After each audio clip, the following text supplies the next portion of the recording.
kartamda turgan pul uchun, aylantirgan pulim uchun 200 ming so'mga yaqin pul tashlab berildi.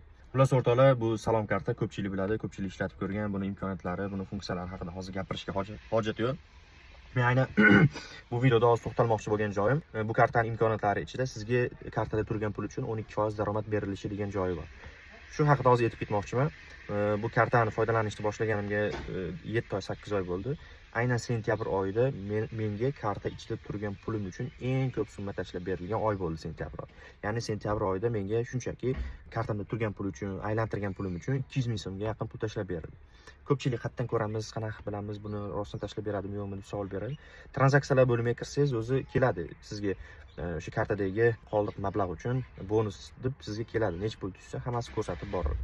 Yana bitta narsa, bu kartadan yechilgan pullar uchun 1% yana qaytarib berilishi haqida. Ko'pchilik kartadan bankomatdan pul yechaman, lekin 1% olyapti deb so'rayapti. 1% boshida oladi, lekin 1 oy ichida o'sha summa yana qaytib sizga tashlab beriladi. Bundan hech xavotir olmasangiz bo'ladi. Bu ham o'sha tranzaksiyalar bo'limida ko'rinadi. Umuman olganda nima demoqchiman? Hozirgi paytda to'g'risi bu maqtash yoki qanaqadir paxta qo'yish emas. Bank kartalari ichida hozir salom kartadan boshqa ko'p imkoniyat taklif etayotgan bank kartasi yo'q. Chunki ko'p deyarli 10 dan ortiq bank kartasini ishlatib ko'rganman, lekin bunaqa imkoniyatni bitta salom karta ko'rdim. Foydalanib ko'ring. Prosta qiziqishga bo'lsa ham foydalanib ko'ring. O'zingiz sezasiz buni. Buni buyurtma qilish, uni dastavka qilish sizga umuman ovoragarchilik bo'lmaydi. Shunchaki ilovaga kirib buyurtma qilasiz, bo'ldi. Uyingizgacha bepul yetkazib berishadi.